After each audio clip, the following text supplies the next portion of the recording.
ان یوحى الی الا انما انا نذیر مبین۔ ترجمہ کنز العرفان، مجھے تو یہی وحی ہوتی ہے کہ میں تو کھلا ڈر سنانے والا ہی ہوں۔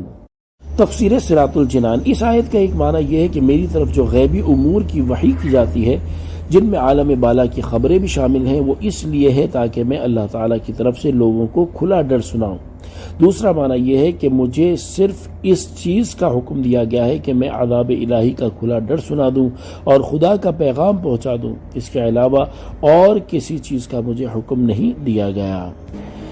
اذ قال ربک للملائکۃ انی خالق بشرا من طین۔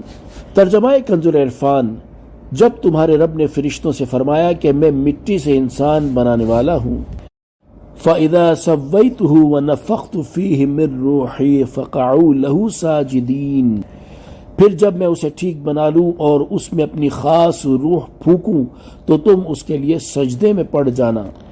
فَسَجَدَ الْمَلَائِكَةُ كُلُّهُمْ أَجْمَعُونَ، تو تمام فرشتوں نے اکٹھے سجدہ کیا، إِلَّا إِبْلِيسَ اسْتَكْبَرَ وَكَانَ مِنَ الْكَافِرِينَ، سوائے ابلیس کے اس نے تکبر کیا اور وہ کافروں میں سے ہو گیا۔ قال یا ابلیس ما منعك ان تسجد لما خلقت بيدي استكبرت ام كنت من العالين، اللہ نے فرمایا اے ابلیس، تجھے کس چیز نے روکا کہ تو اسے سجدہ کرے جسے میں نے اپنے ہاتھوں سے بنایا؟ کیا تو نے تکبر کیا ہے یا تو تھا ہی متکبروں میں سے؟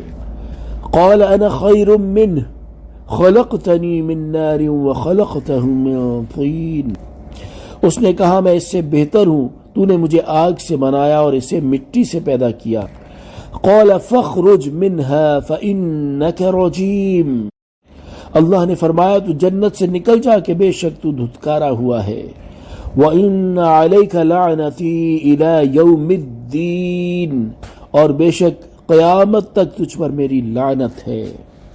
تفسیر صراط الجنان، کفار مکہ چونکہ حسد اور تکبر کی بنا پر سید المرسلین صلی اللہ تعالی علیہ وآلہ وسلم سے جھگڑتے تھے، اس لیے یہاں ایک بار پھر اللہ تعالیٰ نے حضرت آدم علیہ السلام کی تخلیق اور ابلیس کے سجدہ نہ کرنے کا واقعہ بیان فرمایا تاکہ اسے سن کر وہ عبرت حاصل کریں اور اپنے حسد و تکبر سے باز آ جائیں۔ یہ واقعہ تفصیل کے ساتھ سورہ بقرہ کے 4 رکوع میں بیان ہو چکا ہے، اور اس کے علاوہ سورہ اعراف، سورہ حجر، سورہ بنی اسرائیل اور سورہ کہف میں بھی بیان ہو چکا ہے۔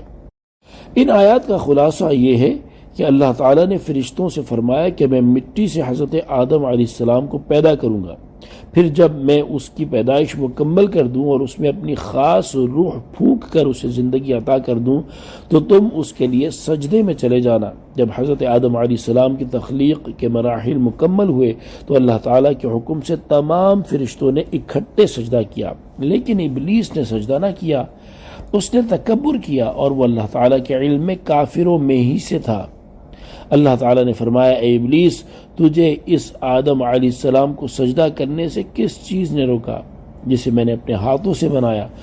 کیا تو نے تکبر کیا ہے یا تو پہلے ہی اس قوم میں سے تھا جس کا شیوا ہی تکبر ہے؟ ابلیس نے کہا میں اس سے بہتر ہوں کیونکہ تو نے مجھے آگ سے بنایا اور اسے مٹی سے پیدا کیا۔